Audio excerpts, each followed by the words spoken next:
Esta noche, nuestros corazones están atravesados. Dios, sabiendo cuántas áreas de mundanalidad, amor por el mundo aún permanecen en nuestro corazón. Dios, te pido que purifiques estas cosas, que recuerdes a tu pueblo que nuestras vidas están escondidas con Cristo y Dios, y que nuestra identidad está en ti y no en la carne.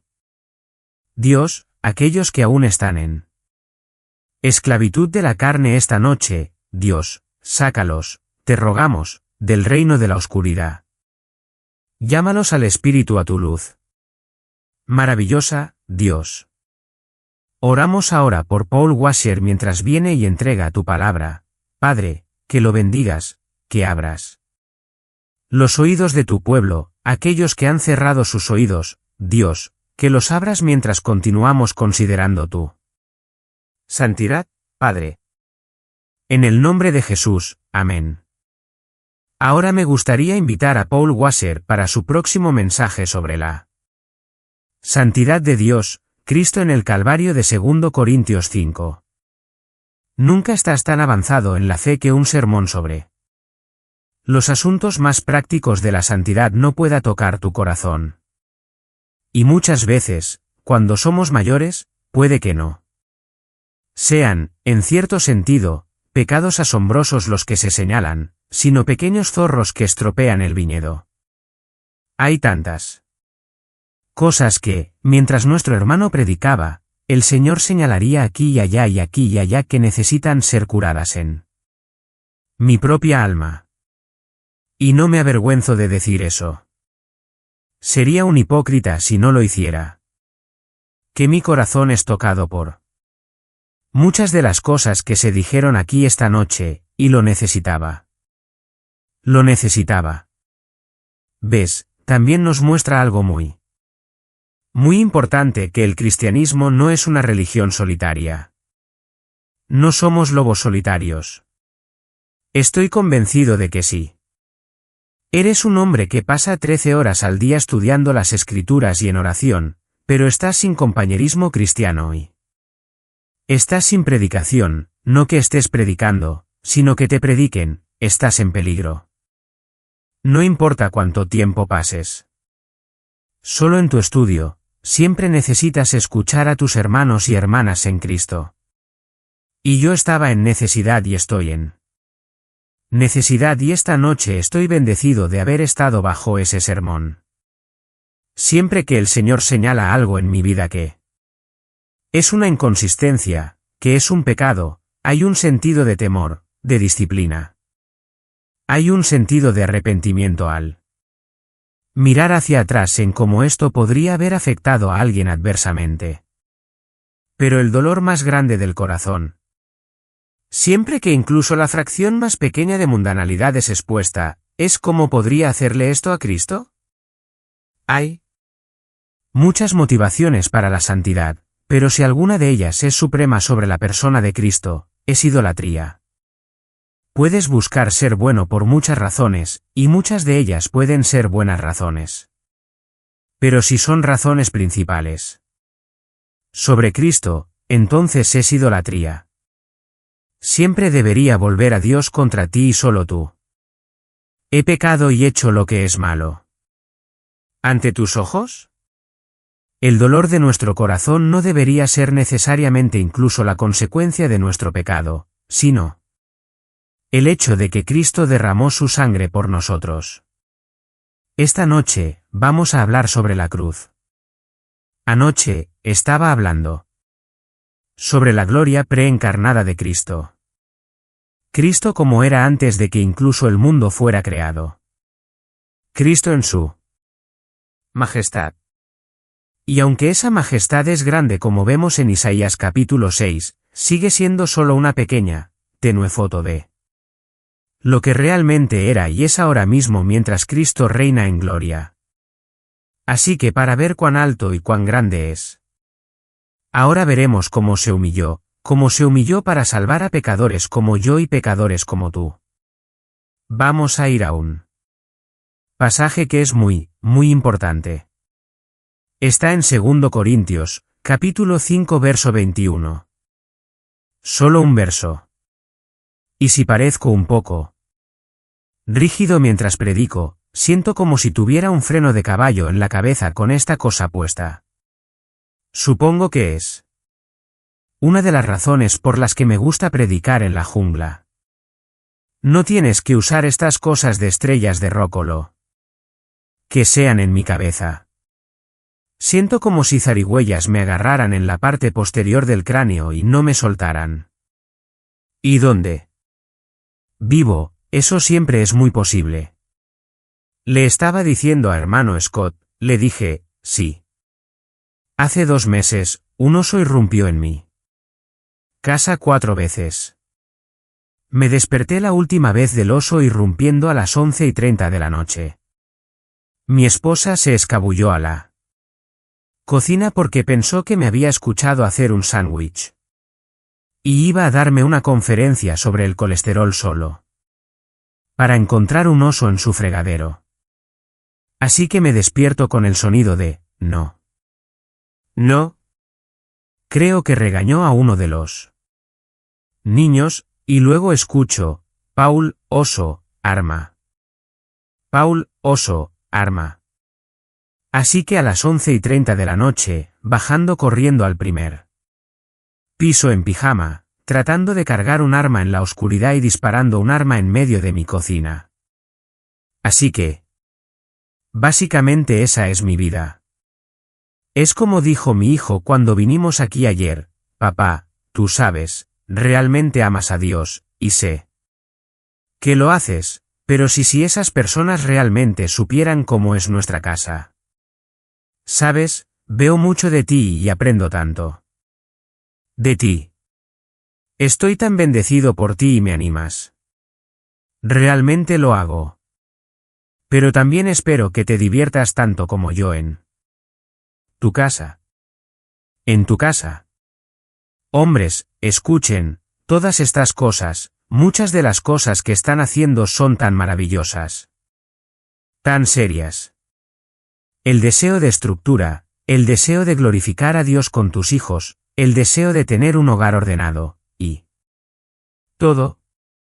Eso es maravilloso, y hay tanto, créanme, que podría aprender de ustedes. Pero nunca olviden lo que mi profesor de griego me dijo en el Sermón del Monte.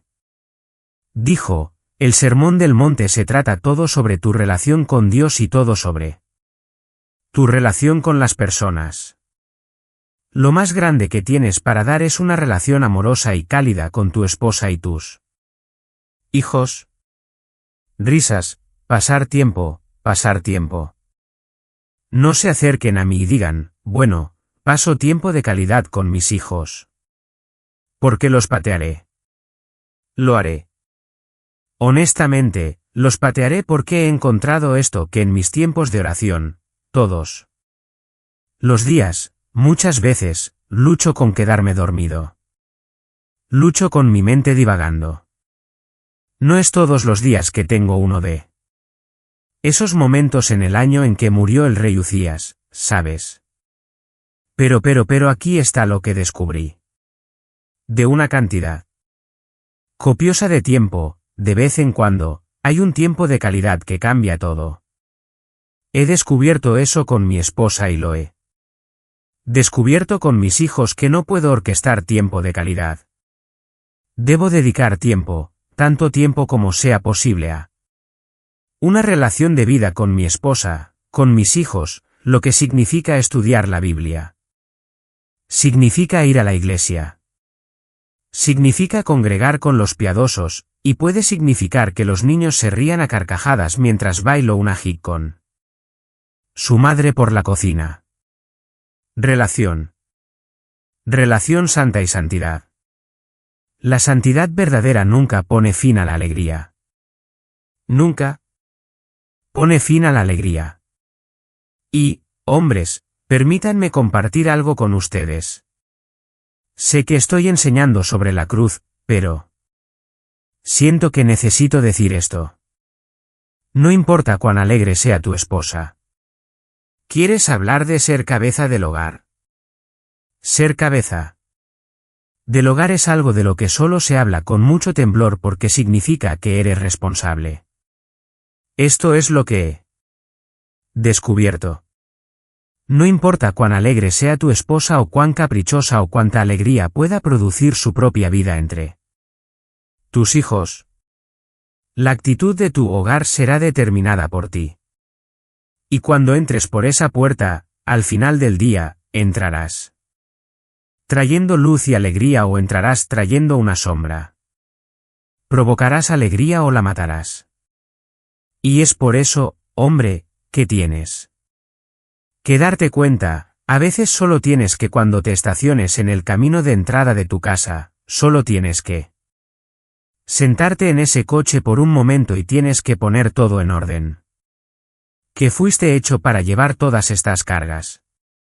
No necesariamente tu esposa o tus hijos, que tu trabajo no ha terminado ahora que has llegado a casa. Tu trabajo acaba de comenzar, y ese es un trabajo de relaciones.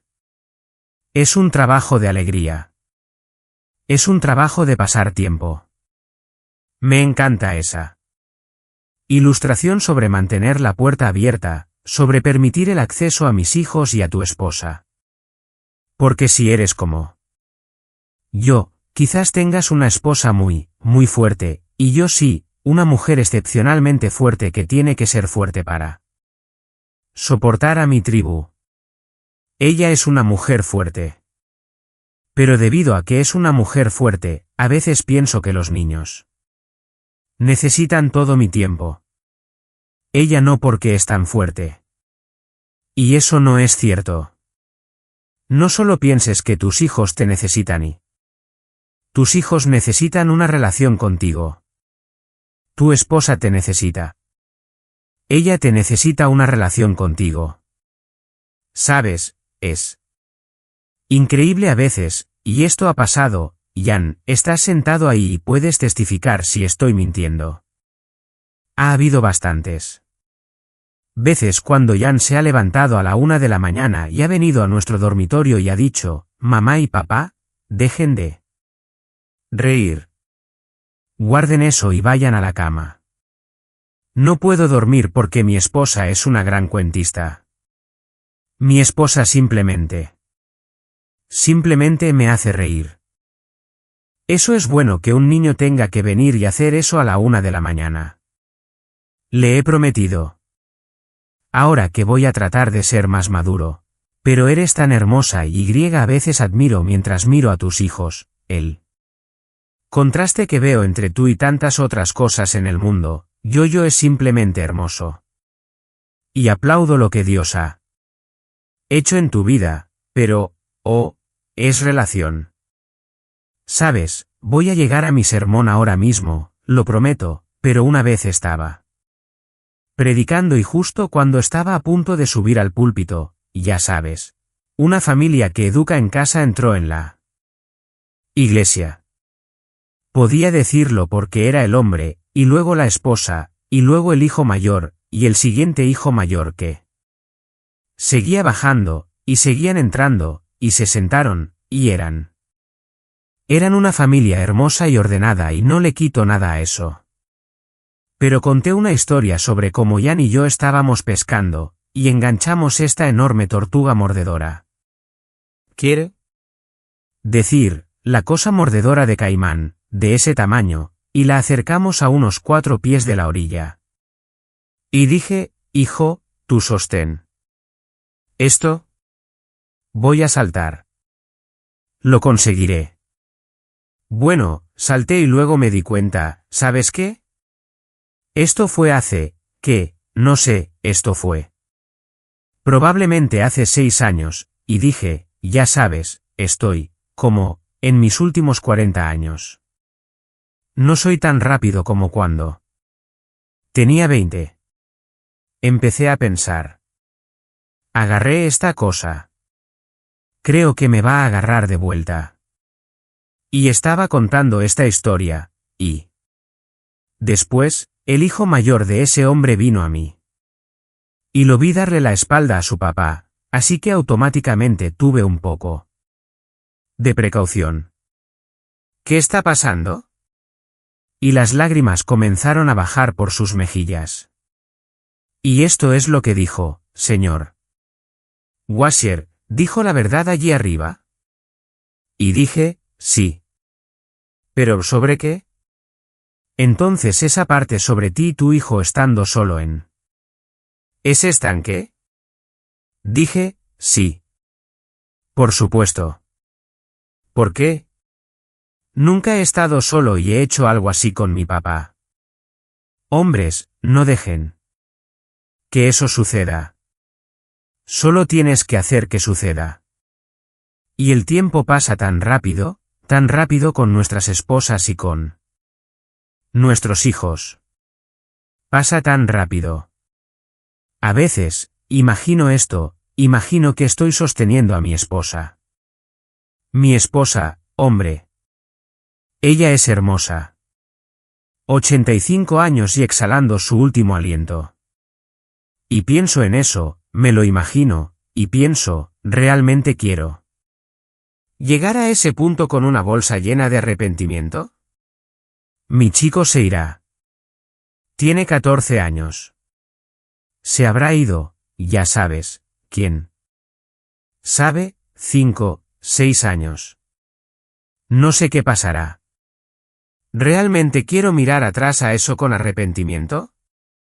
Y aunque he hecho todos los estudios bíblicos y todo lo que eso necesita hacerse y nos encanta hacer esos, todavía, ya sabes, esos tiempos de solo una relación. Y quiero alentar a ustedes hombres. Es difícil. Lo sé. Por eso nos vamos a la cama. Cansados y por eso morimos viéndonos 20 años mayores de lo que somos. Es lo que hacen los hombres. Nunca dudes en derramarte en relación con tu esposa y con tus hijos. Bueno.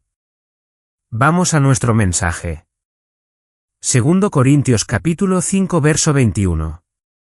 Él hizo al que no conoció pecado por nosotros, para que nosotros pudiéramos llegar a ser la justicia de Dios en él. Oremos. Padre, Señor, sabes que mi corazón está conmovido. Que te miro a ti. Que te pido, Padre, que por favor nos ayudes. Por el bien de tu pueblo, por el bien de tu Hijo. Padre, por favor ayúdanos. En el nombre de Jesús. Amén. Él hizo al que no conoció pecado por nosotros, para que nosotros pudiéramos llegar a ser la justicia de Dios en él. Lo primero que quiero señalar es lo que siento que es lo más asombroso de este hombre, Jesús de Nazaret. No conocía pecado. No estaba familiarizado con el pecado. El pecado y él no tenían nada que ver uno con el otro. Ahora, muchas veces cuando la gente escucha eso, piensan, bueno, por supuesto que no. Era Dios. Bueno, sí, era Dios y seguía siendo Dios incluso en su encarnación, pero necesitas entender algo. Ha habido tantas de estas películas donde Jesús aparece, sabes, un cabeza más alto que todos los otros hombres y con una hermosura de Hollywood sobre él, y parece casi ser algún tipo de super ser. Eso no es bíblico. La Biblia dice claramente en Romanos capítulo 8 que vino en semejanza de carne pecaminosa. ¿Ves? La gente piensa que de alguna manera vino en un cuerpo adámico precaída o algo con superpoderes y sin una mancha. Eso no es cierto. Vino y tomó un cuerpo que estaba en la semejanza de carne pecaminosa. Él mismo no era corrupto de ninguna manera, forma o moda. Era puro en el grado más alto, pero tomó un cuerpo que sufría de todas las consecuencias del pecado. Y, además, necesitas entender algo. En la historia de la Iglesia, ha tenido que proteger, sobre todo, la deidad de Cristo, la deidad de Cristo. Y al hacerlo, a veces hemos fallado en proclamar su humanidad. Y hemos fallado en ver Que Jesús no solo hizo lo que hizo porque se basó en sus poderes de ser Dios. Hizo lo que hizo en el poder del Espíritu Santo como un hombre. Conquistó como un hombre. Y es por eso que Él es nuestro sustituto.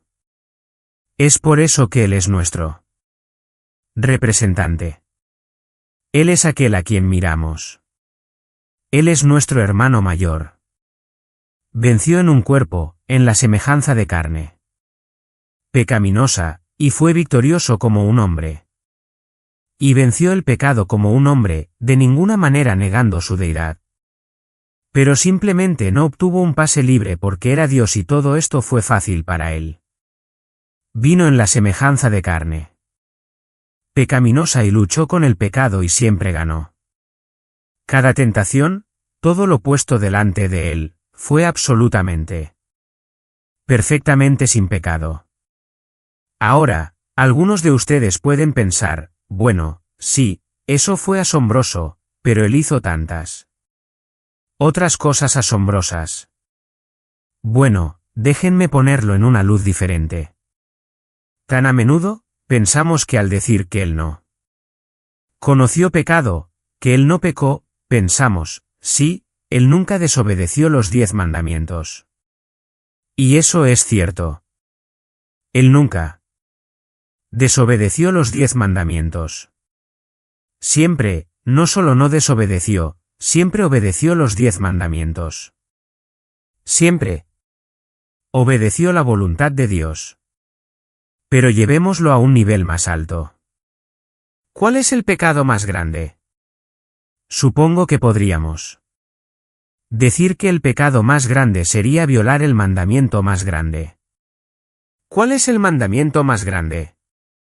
Amar al Señor, tu Dios, con todo tu corazón, alma, mente y fuerza. Ahora escúchame cuidadosamente. Nunca ha habido, en toda la masa de la humanidad desde Adán. Nunca ha habido una persona en todos los miles de millones de personas que han vivido. Nunca ha habido una persona que por incluso una fracción de segundo amara al Señor su Dios con todo su corazón, alma, mente y fuerza. Quiero que pienses en eso. Nunca. En todos los miles de millones, todas las grandes multitudes de la humanidad a lo largo de todos los siglos que han pasado, nunca ha habido un Señor su Dios con todo su corazón, alma, mente y fuerza. Pero este hombre, Jesús, nunca hubo un momento en que no amara al Señor, su Dios, con todo su corazón, alma, mente y fuerza. Jesús hizo cada momento de su vida lo que toda la humanidad no pudo hacer ni siquiera por una fracción de segundo. Ahora, ¿ves lo grande que es esto? Este es quien es este Jesús. Es por eso que Él es nuestro campeón. Ahora, independientemente de lo que pienses de Tolkien o C.S. Lewis, me gustaría usarlos para una ilustración. Sí. Lees a Tolkien y su Señor de los Anillos y todas estas cosas. Descubres en sus escritos que hay todo tipo de héroes en esta historia. Eragon es un héroe. El enano es un héroe. Legolas es un héroe. Hay muchos héroes en la historia. Pero es increíble cuando pasas a C.S. Lewis y miras las crónicas de Narnia, ¿sabes lo que descubres? Todos son un fracaso, y la batalla siempre se está perdiendo hasta el final cuando Aslan aparece. Solo hay un campeón en la historia. Ahora, no estoy respaldando ninguna de estas obras literarias. Estoy usando esto como una ilustración. Quiero que veas que no hay héroes en la fe cristiana. Solo hay uno. Solo hay un campeón. Soy un predicador usado por Dios y sin embargo, mientras Jeff Paler predicaba, mi corazón fue tocado. No soy un campeón. Y sin embargo, mientras Jeff Paler predicaba en el poder del Espíritu Santo, él mismo no es un campeón. No hay campeones. Solo hay Cristo. Y este Cristo es un poderoso campeón. Porque hizo cada momento de su vida lo que toda la humanidad no pudo hacer ni por una fracción de segundo. Y luego otra cosa sobre este Cristo, y usaré el levantamiento de pesas olímpico como ilustración. ¿Ves? Muchas personas piensan: bueno, él fue tentado como nosotros en todo, pero, ya sabes, él no pecó. Pero tienen esta idea: Jesús fue tentado como yo y Jesús no pecó. Eso no es lo que se enseña. Permítanme darles una ilustración. Digamos que hay un levantador de pesas olímpico aquí. ¿De acuerdo? De este lado, y de este lado es, ya sabes, un débil de 95 libras. Entonces en este levantador de pesas olímpico, ponemos una barra olímpica, que pesa 45 libras, y él está ahí. Está bien. Luego tomas, y pones la barra de 45 libras en el débil de 95 libras. Le duele un poco el cuello. Luego, llevas al levantador de pesas aquí y pones dos placas olímpicas, así que ahora tienes 135 libras. Los levantadores de pesas solo van así. No le molesta ni un poco. Pones esas dos placas en ese débil de 95 libras, dice: ahora realmente me duele el cuello. Luego, vas aquí y pones 4 placas. Así que ahora tienes 225 libras en este levantador de pesas. No hay problema. No hay problema en absoluto. Débil de 95 libras, ni siquiera se le pide que lo levante, solo que lo sostenga sobre sus hombros. Está sudando, se inclina un poco, se desequilibra y se estrella. Ambos soportaron el mismo peso, pero este se estrelló y este está de pie. ¿Y piensas que eso es lo que hizo Jesús? No. Este se estrelló. Este está de pie, y luego ponen 2 placas más. Ahora tienes 315. Todavía está de pie. Luego pones 2 placas más, 405, y todavía está de pie. Y pones 2 placas más y 2 placas más y 2 placas más, y todavía está de pie. Eso es lo que significa cuando dice que Cristo fue tentado y no cayó. Tú y yo somos tentados con el más mínimo peso de la tentación y nos estrellamos. Toda la humanidad no pudo soportar el peso de una mosca de la tentación, pero Cristo soporta la tentación de mundos sobre sus hombros y todavía está de pie. ¿Ves cuán poderoso es realmente este campeón? Ahora dice aquí: él hizo al que no conoció pecado por nosotros. Ahora, ¿qué significa eso? Algunos de los más grandes teólogos a lo largo de la historia nos advierten: ten cuidado. Puedes decir muy poco y no obtener la gloria de este pasaje. Puedes decir demasiado y decir cosas muy equivocadas sobre Cristo. Dice que Dios lo hizo pecado. Ahora, ¿qué significa eso? Significa que en la cruz, Cristo de alguna manera se convirtió en pecaminoso, contaminado, retorcido y pervertido. Absolutamente no. Incluso cuando estaba en la cruz, era el Cordero sin mancha. Incluso cuando cargaba nuestro pecado, era el Cordero sin mancha. Entonces, ¿qué significa? La respuesta se encuentra en nuestro texto. Él hizo al que no conoció pecado por nosotros para que pudiéramos llegar a ser la justicia de Dios en él. Ahora, en el momento en que una persona cree en Jesús con fe salvadora, ¿qué sucede? En ese momento, se convierten, por naturaleza, en un ser justo sin contaminación y absolutamente sin pecado. ¿Es eso lo que sucede en él? ¿Momento en que crees? No. No es así. ¿Qué pasa? Bueno, sucede algo legal o forense. En el momento en que crees en Jesús, legalmente se te declara justo ante Dios. ¿Entiendes eso? Es un término legal o forense. La justicia ha sido imputada a ti. Legalmente se te declara justo ante Dios. Ahora, probablemente todos ustedes conozcan esa definición. Pero permítanme agregar algo a eso que los antiguos hablaban mucho, y no escucho mucho de eso hoy. Y sin embargo, para el cristiano, entender la cruz es absolutamente necesario. En el momento en que creíste en Jesús, Dios legalmente te declaró justo ante Él y te trata como justo ante Él. Esa pequeña palabra tratar es muy importante. Él te trata como justo. Ahora hay una conferencia justo ahí. Hay una conferencia completa que podríamos tener sobre esa única cosa, que Él ha declarado legalmente al creyente justo ante Él y siempre tratará a ese creyente de acuerdo con esa declaración. Te trata como justo ante Él. No un poco justo, no más o menos justo, sino perfectamente justo ante Él. Ahora, ¿qué significa que Dios hizo al que no conoció pecado para ser pecado por nosotros? Que en ese árbol, Dios legalmente lo declaró culpable, y lo trató como culpable. Ahora piensa en esto. Lo trató como culpable. Ahora cargando todo el pecado.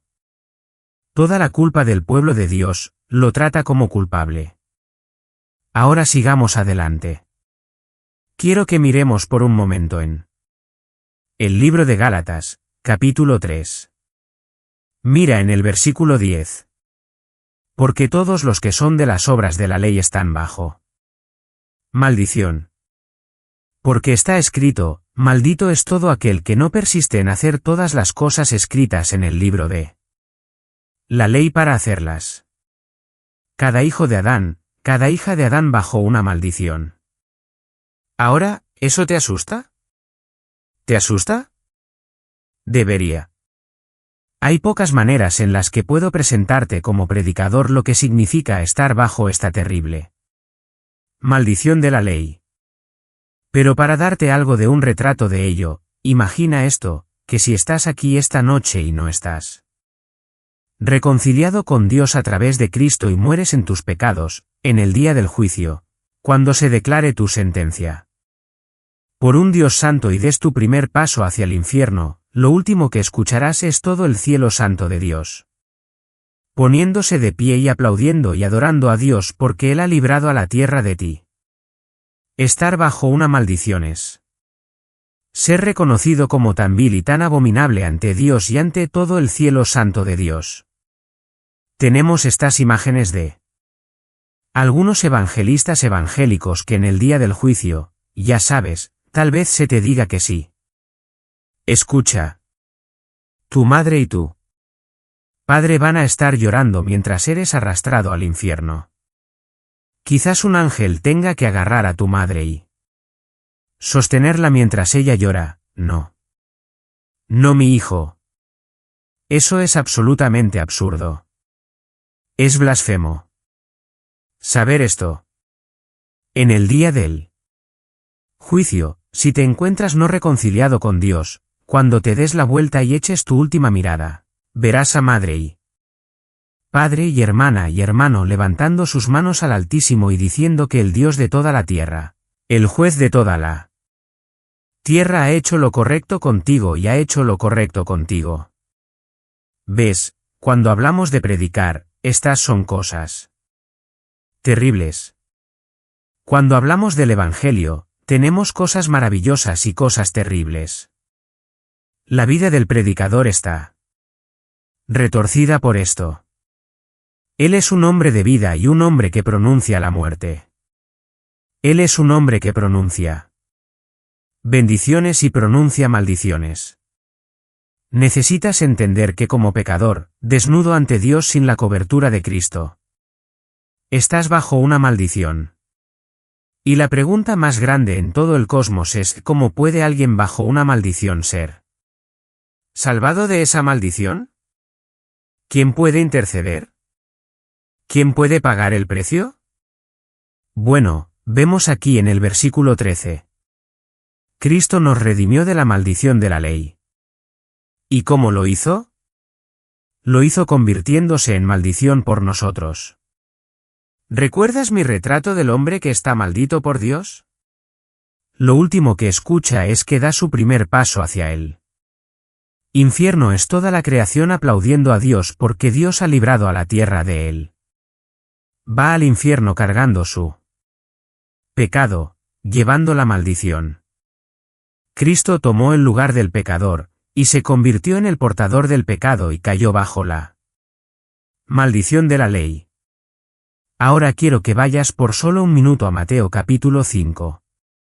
Y miramos las bienaventuranzas. Y. Mientras miras esas bienaventuranzas, no tengo tiempo para leerlas como se presentan en este momento en Mateo, pero quiero tomarlas y mostrarte lo opuesto de lo que dicen. Comenzando con el versículo 3, los bendecidos, en el versículo 3. Se les concede el reino de los cielos.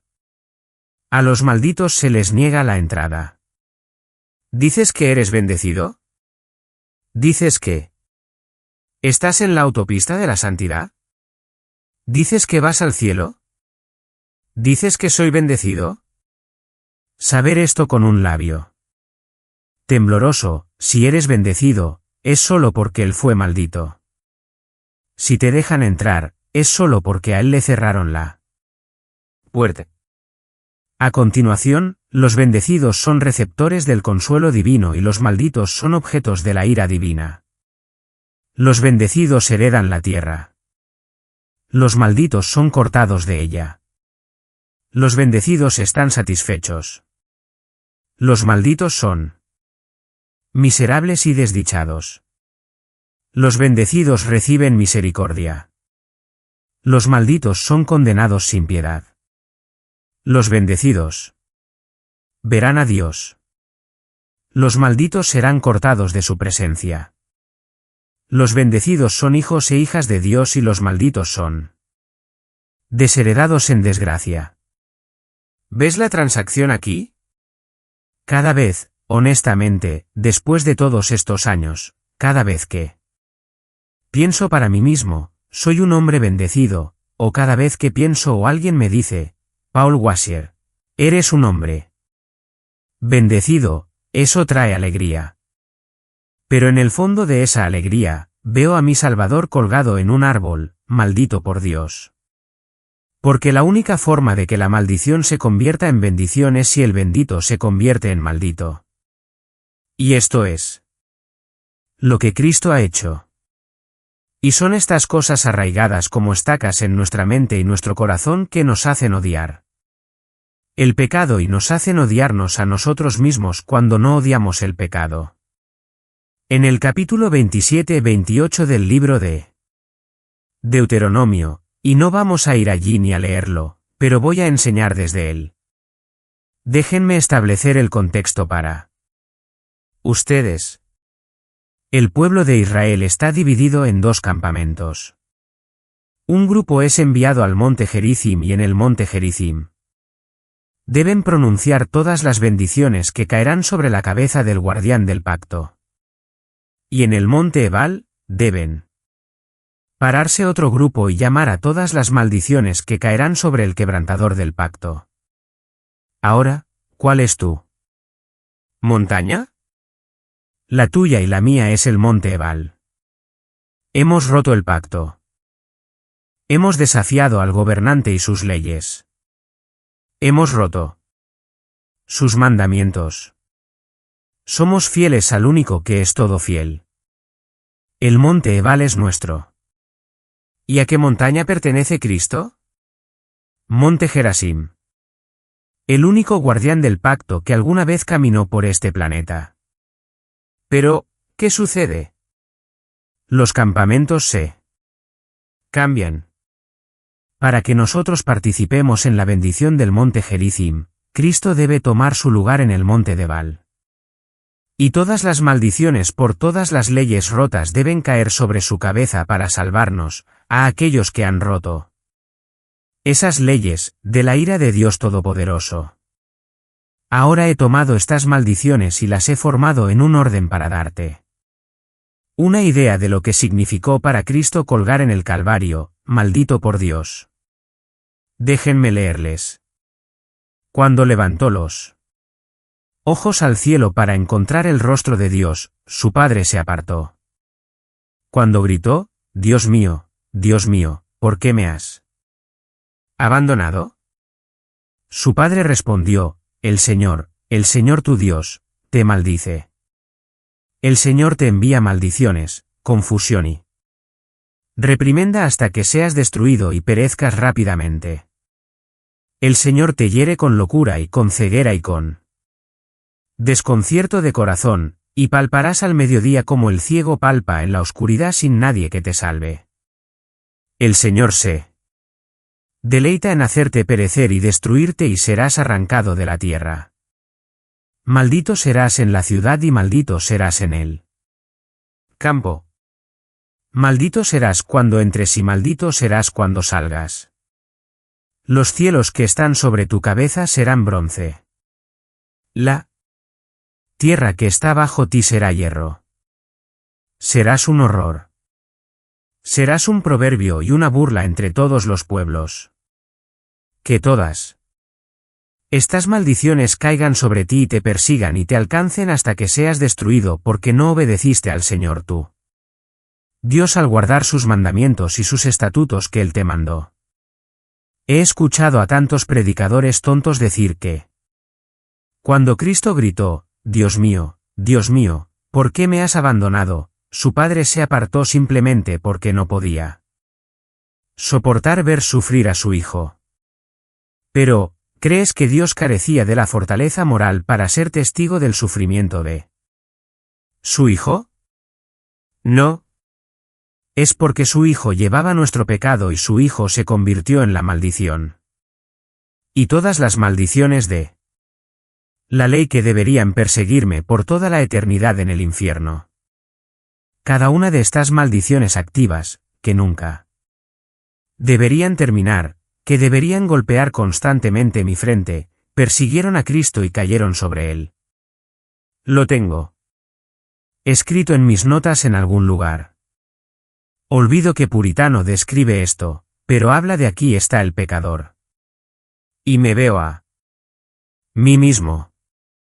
Recuerdo cuando era niño corriendo por el campo y siendo perseguido por algunos de nuestros ganados más salvajes y pensando que nunca llegaría a tiempo bajo esa cerca. Pero este puritano cuenta la historia de que este renegado es perseguido por la ley o algunos dicen incluso a veces por una jauría de lobos persiguiendo y persiguiendo, acercándose cada vez más. Estas son estas maldiciones que caen sobre el pecador y él corre y no puede escapar. Y de repente, este príncipe sale del bosque en una gloria deslumbrante y corre al lado del pecador, y atrae a la jauría de lobos solo para ser devorado vivo por ellos para que el pecador pueda escapar libre. Hay una historia rusa que dice esto. Un príncipe ruso está en un trineo con su sirviente y están siendo perseguidos por una jauría de lobos. Lobos siberianos gigantes. Son aterradores. La mayoría de la gente no tiene concepto de cómo es un lobo. Piensan que es solo un pequeño perro. La cabeza de un lobo puede ser así de grande. Incluso mirar uno que ha sido disecado y ya disparado es una cosa temible, y sin embargo están siendo perseguidos. Y pronto, el sirviente se da cuenta de que no vamos a escapar. No vamos a salvarnos. Y así la historia rusa cuenta cómo el sirviente se lanza del trineo y es devorado por la jauría de lobos. Y alguien dijo que es una imagen de Cristo, pero un hombre más sabio dijo que no. Si hubiera sido una imagen de Cristo, habría sido el príncipe quien se lanzara del trineo. La historia de Jonás solía contar historias a los niños y perdía la mayor parte de Jonás. Cuando llegas a los evangelios, finalmente entiendes a Jonás. Jonás se sube a un barco para cruzar el cuerpo de agua. Se sube al barco, pone su cabeza en una almohada, se duerme. ¿No es increíble? Cristo se sube a un barco, pone su cabeza para dormir. El barco, al igual que en el tiempo de Jonás, está casi destrozado por las olas, y se preguntan por qué la ira de Dios. Y finalmente, sacan a Jonás. Jonás dice, soy el hombre. Soy culpable. Soy el profeta desviado. Lánzame al agua y las aguas se calmarán. La ira de Dios será aplacada, y así lo hacen. Creo que la misma idea vino a la mente de esos discípulos mientras cruzaban esa agua y el mar se levantaba sobre ellos como lo hizo con Jonás. Y podrían haber estado pensando para sí mismos, tal vez los fariseos tengan razón. Este profeta en este barco, ¿es él lo que dicen que es? ¿Ha venido la ira de Dios para consumirnos? Pero a diferencia de Jonás, Cristo sale y calma las olas y termina todas sus preguntas. Pero luego, un tiempo después, las olas de la ira de Dios vuelven a venir. En el Calvario, y este más grande que Jonás se lanza. A diferencia de Jonás, él no es culpable. Se lanza a la ira de Dios para que los culpables puedan ser librados de ella. Hay un pasaje en Miqueas donde habla de Dios, ¿sabes?, tomando nuestros pecados y pisoteándolos bajo sus pies. Luego habla de tomar nuestros pecados y lanzarlos al mar para que desaparezcan. Y la gente mira eso, pero lo miran de una manera sin Cristo y se pierden el punto. Dios no quitó el pecado de ti. Lo pisoteó bajo sus pies y pisoteó tu pecado. Él quitó tu pecado de ti, lo puso sobre Cristo, y pisoteó a su único Hijo engendrado. Él no quitó tu pecado de ti, lo enrolló en una bola y lo lanzó al agua. Él quitó tu pecado de ti.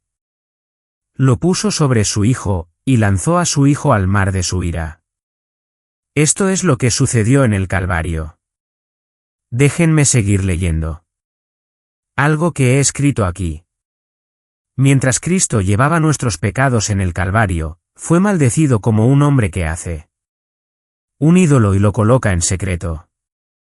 Fue maldecido como uno que deshonra a su padre o madre, que mueve la marca del límite de su vecino o engaña a una persona ciega en el camino. Fue maldecido como uno que distorsiona la justicia a un extranjero, huérfano y viuda. Fue maldecido como uno que es culpable de toda clase de inmoralidad y perversión, que hiere a su vecino en secreto o acepta un soborno para derribar al inocente. Fue maldecido como uno que no confirma las palabras de la ley al hacerlas. El escritor de Proverbios dice esto, como un gorrión en su vuelo y como una golondrina en su vuelo. Así una maldición sin causa no se posa. Sin embargo, la maldición se posó sobre la rama porque el Mesías es llamado la rama. ¿Cómo podría tal maldición posarse sobre el que no conocía pecado? Por ti. Por mí, llevó nuestros pecados en ese árbol. He escrito aquí, la maldición no se posó sobre la rama debido a algún defecto en su carácter o error en sus acciones, sino porque llevó los pecados de su pueblo y cargó su iniquidad ante la barra de juicio de Dios. Allí estuvo descubierto el recurso de la justicia divina. Ahora miremos qué sucede aquí. Solo miren por un momento el gran intercambio. David dice esto, cuán bendito es aquel cuya transgresión es perdonada, cuyo pecado está cubierto. Cuán bendito es el hombre al que el Señor no imputa iniquidad y en cuyo espíritu no hay engaño. Porque somos un pueblo que ya No entiende conceptos de justicia, leemos este pasaje y nos deleitamos en él sin ver el problema moral, ético, filosófico, teológico que existe en las palabras de David. Hay un problema serio aquí, y déjenme señalarlo. Cuán bendito es aquel cuya transgresión es perdonada, cuyo pecado está cubierto. Hablamos de juicio incluso en nuestra propia tierra. Cuando decimos que un juez cubrió el pecado de otra persona, ¿es eso algo bueno o algo malo? Es algo malo. Es una cosa no ética. Cuando los jueces cubren el pecado, decimos que los jueces están mucho más corrompidos que los criminales que liberan. ¿Cómo puede Dios cubrir el pecado? No puede cubrir el pecado a menos que el pecado haya sido expiado. ¿Sabes cuál es el problema más grande en la teología? Si Dios es bueno, no puede perdonarte. Si Dios es justo, no puede perdonarte. Cuando el teólogo te dice que Dios es perfecto, no solo significa que Él está sin pecado. Significa que todos sus atributos existen en perfecta armonía, que Él no puede violar un atributo en nombre de otro. He escuchado a evangelistas decir, en lugar de ser justo contigo, Dios fue amoroso. Entonces eso significa que el amor de Dios es injusto. No. Para demostrar amor hacia ti y salvación, para cubrir tu pecado, primero se tuvieron que satisfacer las demandas de la justicia, y de eso se trata el Calvario. Dios en su justicia condena a los malvados. Dios en su amor se convierte en hombre y vive la vida que los malvados no pudieron vivir, va al árbol, lleva sus crímenes y toda la justicia de Dios, toda la ira de Dios, todo el santo odio de Dios contra el mal cae aplastando sobre la cabeza del Hijo. Y Él lo soporta todo hasta ese momento cuando se paga y Él dice, está terminado. Y ahora Dios puede ser justo y Él justificador de los malvados. Eso es el corazón del Evangelio.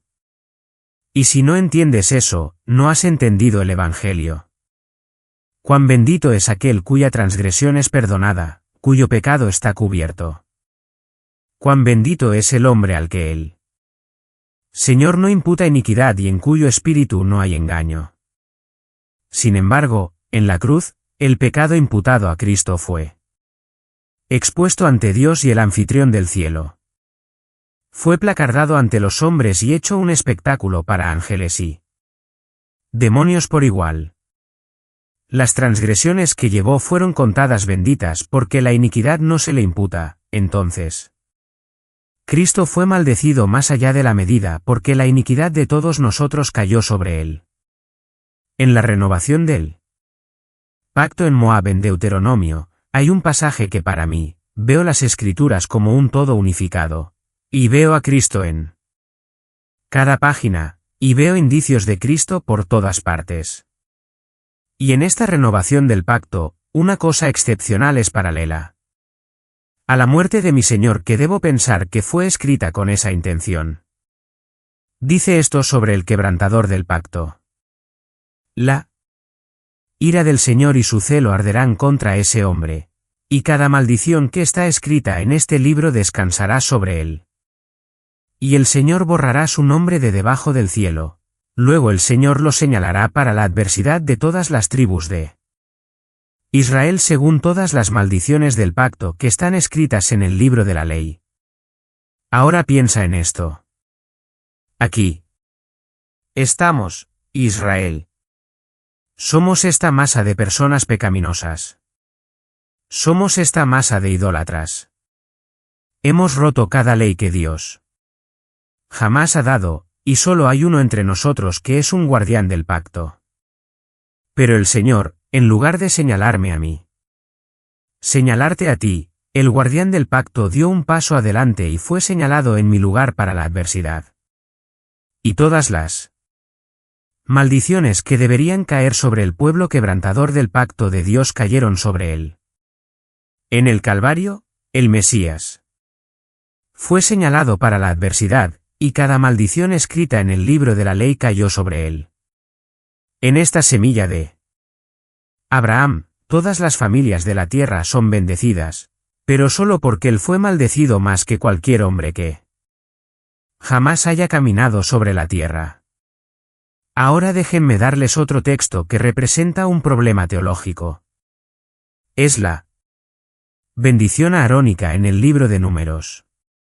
Escucha lo que Dios dice a un pueblo pecador, idólatra.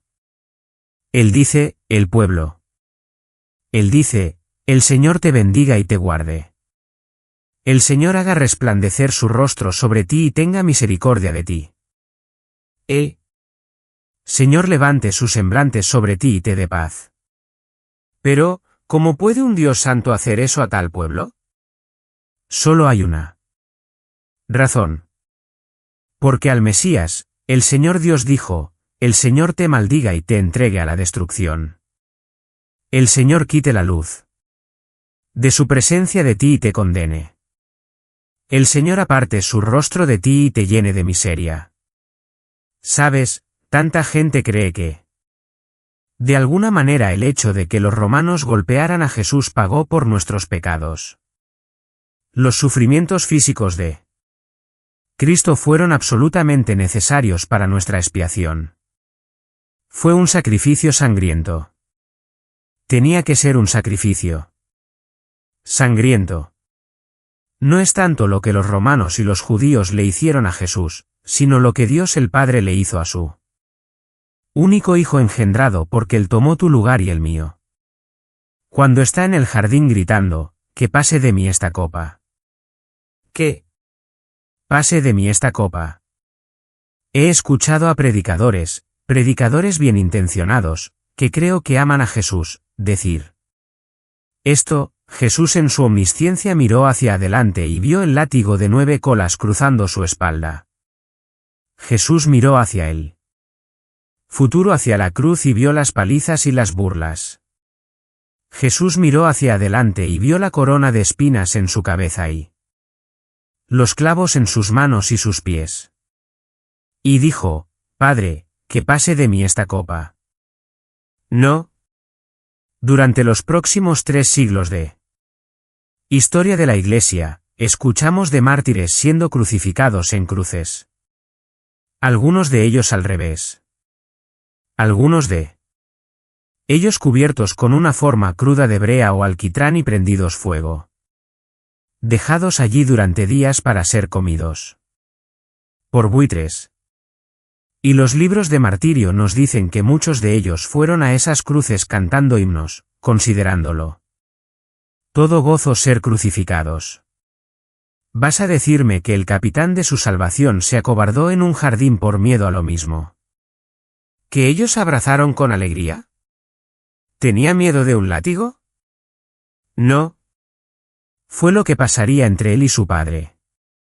¿Ves? Él no es como nosotros. Nacimos fuera de la presencia de Dios. El pecado siempre nos ha cubierto.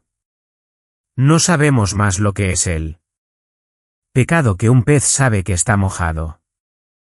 Éramos aquellos que bebíamos la iniquidad como si fuera agua. La presencia de Dios, si su rostro estaba oculto para nosotros, no lo sabíamos. No nos importaba. Pero ahora estamos hablando de las personas de la Trinidad y el deleite del Padre y del Hijo y del Hijo y del Padre. Y para que el Hijo crea, sepa que el Padre apartará su rostro de él, que llevará los pecados y la inmundicia de su pueblo y será tratado por su Padre como culpable. Y que la ira de Dios Todopoderoso caerá sobre él y él tendrá que enfrentar la muerte misma. Eso es por lo que gritó, que pase de mí esta copa. Que pase de mí esta copa. Pero después de una gran batalla, que tuvo que suceder según se le presentó, lo que debía superar por el bien de su pueblo, dijo, no se haga mi voluntad, sino la tuya. He escuchado a algunos de los antiguos decir cosas como esta, que a medida que Cristo nacía, crecía en sabiduría y conocimiento y estatura. y a una edad temprana, llegó a comprender que era el Mesías. Y a medida que avanzaba la vida, comenzó a comprender cada vez más lo que le costaría. Y algunos de los antiguos lo representaron de esta manera, que Cristo vendría en su juventud a una realización de algo del costo de lo que significaría para el redimir a su pueblo. Y eso lo golpearía en el pecho como un toro cargando y retrocedería y diría, no se haga mi voluntad sino la tuya. Y luego avanzaría más en su vida y una revelación mayor de lo que significaría para el redimir a un pueblo para Dios lo golpearía en el pecho como un toro cargando y se afirmaría y diría que no se haga mi voluntad sino la tuya. Y luego, finalmente, en esa noche de Getsemaní, la revelación completa de todo lo que significaría para el sufrir y morir por su pueblo lo golpea en el pecho como la carga de una manada de toros. Lo aturde, y luego se levanta victorioso. No se haga mi voluntad, sino la tuya. Este es este Cristo poderoso, de hombros anchos, que asume el pecado del mundo en su triunfo. Que marcha listo para morir como un sacrificio ante su Dios y por el bien de su pueblo. Una vez, me pidieron que fuera a una escuela clásica. Era una escuela cristiana clásica. Extremadamente digna del título. Y fui al director y le dije, ¿quién enseñaré hoy? El director dijo, bueno, desde kindergarten hasta el grado 12. Y dije, bueno, es un rango bastante grande. Dije, tenía la intención de predicar sobre la propiciación. El director dijo, adelante. No será un problema. Estaba predicando a través de un texto que normalmente habría predicado a un seminario. Y dije, niños, ¿qué había en la copa? Y nunca olvidaré a esta niña, de unos 9 años más o menos. Ella levanta la mano y yo dije, sí, querida. ¿Qué había en la copa? Y en verdadero estilo de educación clásica, se levantó, se alisó el vestido, puso su mano en su escritorio. Fue hermoso. Y esto es lo que hizo. Dijo, Señor, la ira de Dios Todopoderoso estaba en la copa. De la boca de los bebés. La ira de Dios Todopoderoso estaba en la copa. Quiero que pienses por un momento. Imagina una presa, de 1000 millas de altura, de 1000 millas de ancho, y vives en un pequeño pueblo a solo media milla, un cuarto de milla en la base de la presa. Y una mañana, te despiertas con un sonido que parece que el mundo entero se ha resquebrajado, y corres a la puerta de tu pequeña casita y miras solo para ver que esa enorme pared de cemento se ha desintegrado y bajando hacia ti. Hay una torre de agua que te aplastará, te desintegrará. No importa cuán rápido seas. No importa cuán fuerte de brazada afirme ser. No puedes escapar y viene hacia ti en cuestión de segundos. Y justo antes de que te alcance, la tierra se abre y se la traga para que ni una gota toque la sandalia de tu pie. Eso es lo que Cristo hizo en el Calvario.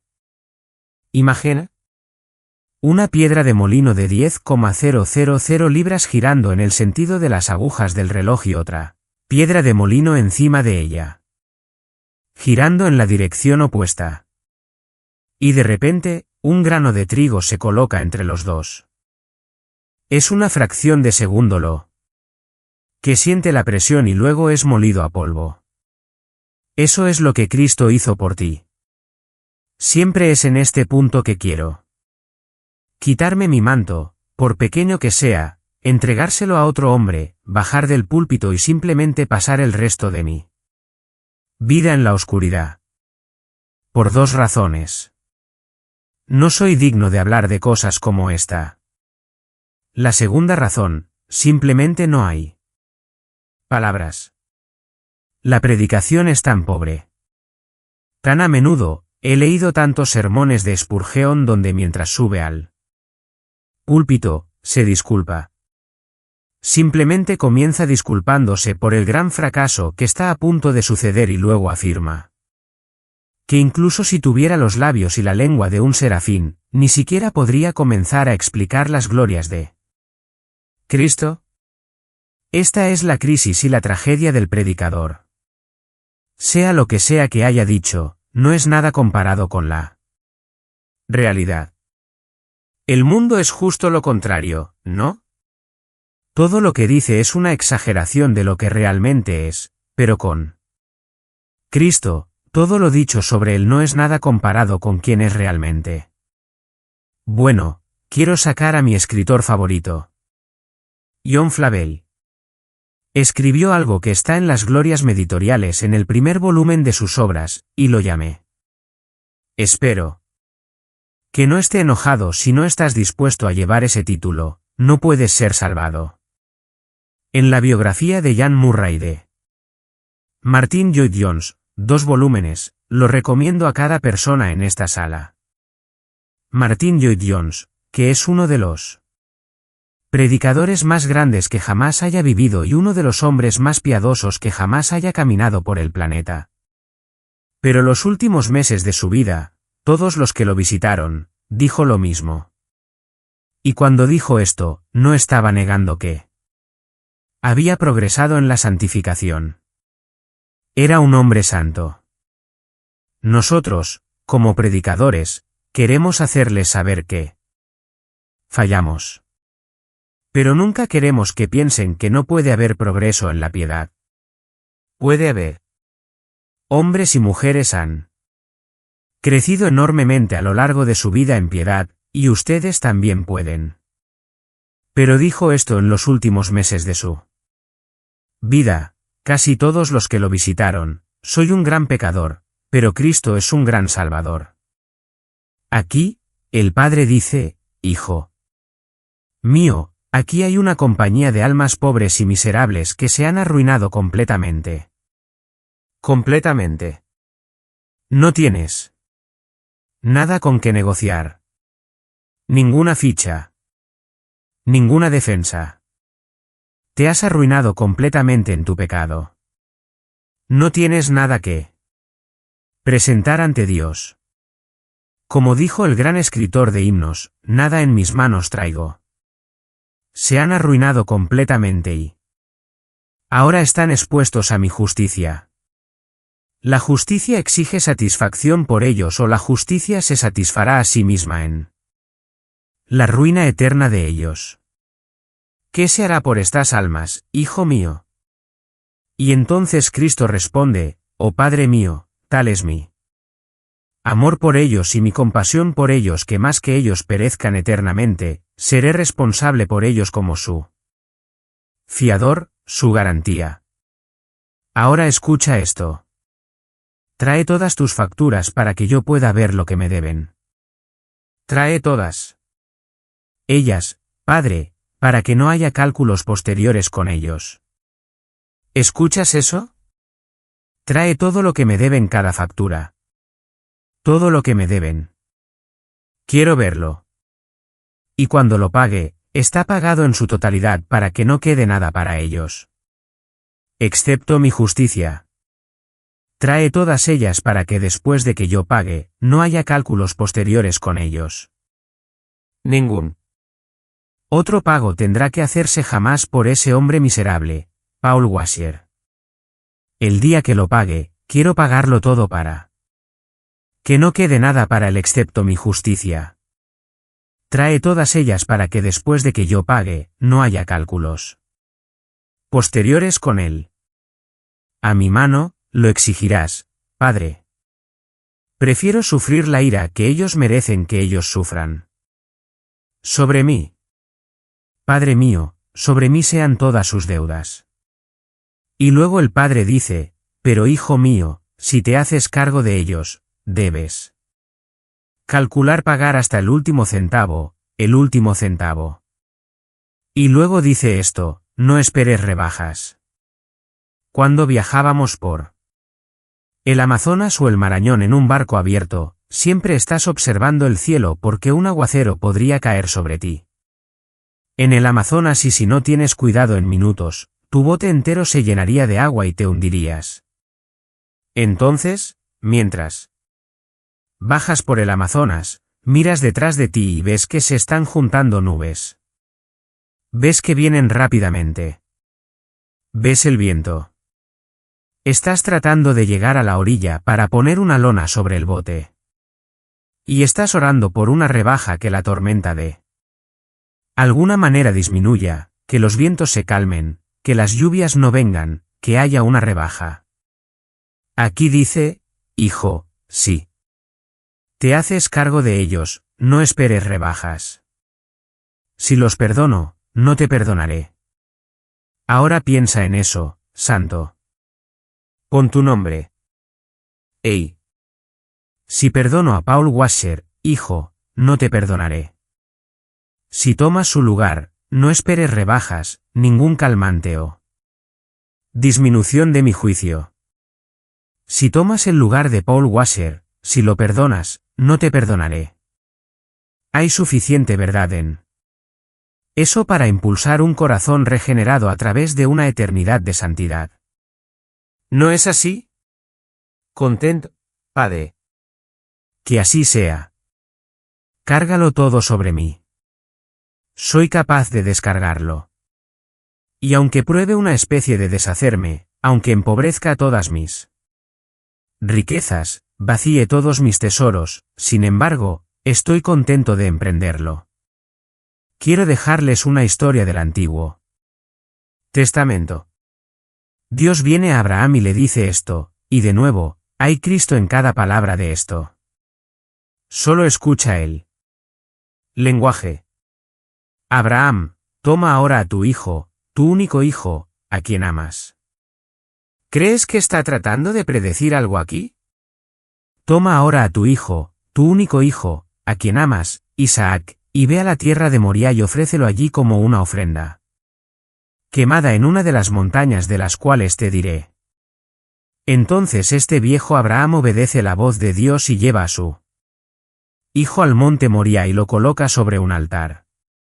Y el viejo hombre saca el cuchillo, posiblemente el mismo cuchillo de pedernal que habría usado para haberlo circuncidado. Saca el cuchillo y mientras la voluntad del hombre cede a la voluntad de Dios, es detenido por una voz. Dice esto, Abraham, Abraham, no extiendas tu mano contra el muchacho y no le hagas nada. Porque ahora sé que temes a Dios, ya que no has retenido a tu hijo, tu único hijo de mí. Entonces Abraham se da vuelta y hay un carnero atrapado por sus cuernos en un matorral.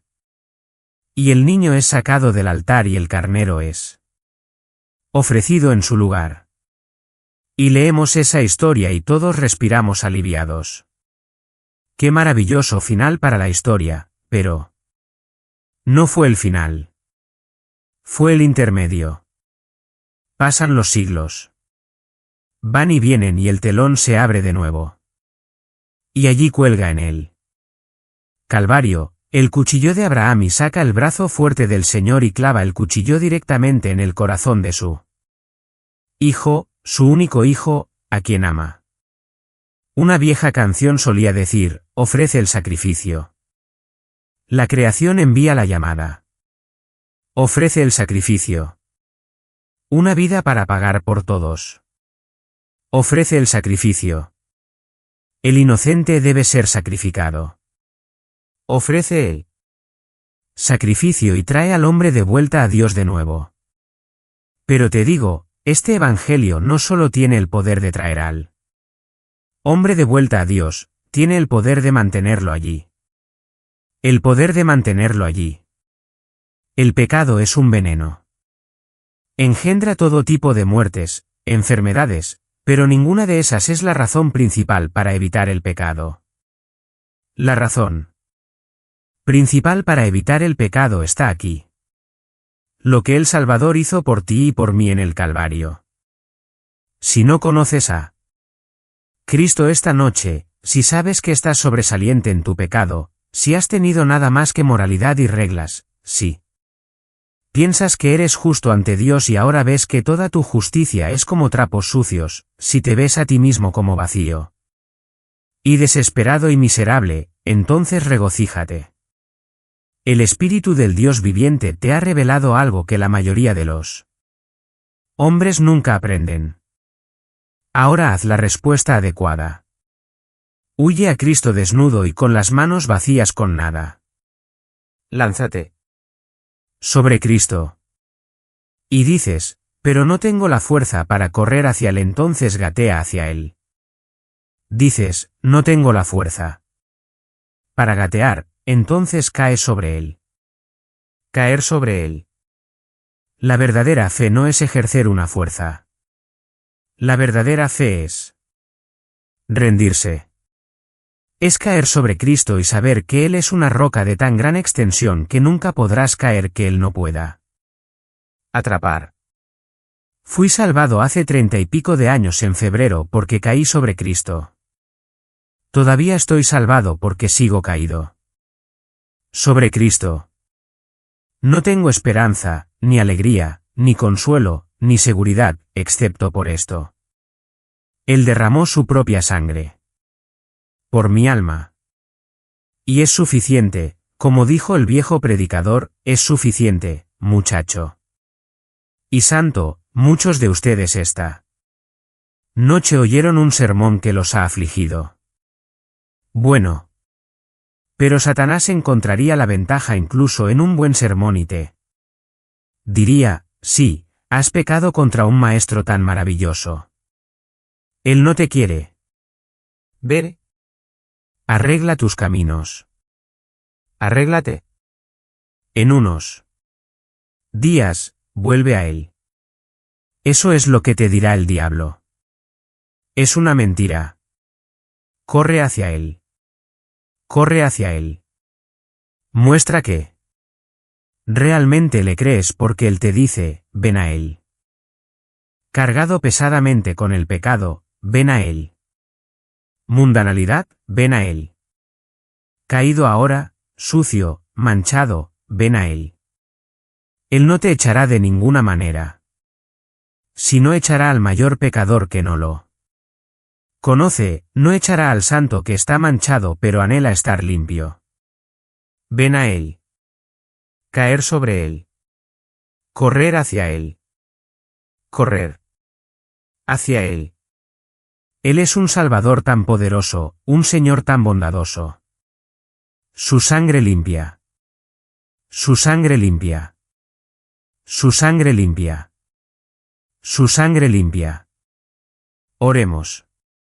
Padre, muchos de nosotros, Señor, esta noche nos sentimos como el tonto que se mencionó anoche en la autopista de la santidad, pero nos reconforta mucho tu promesa de que no dejarás que los tontos se desvíen demasiado.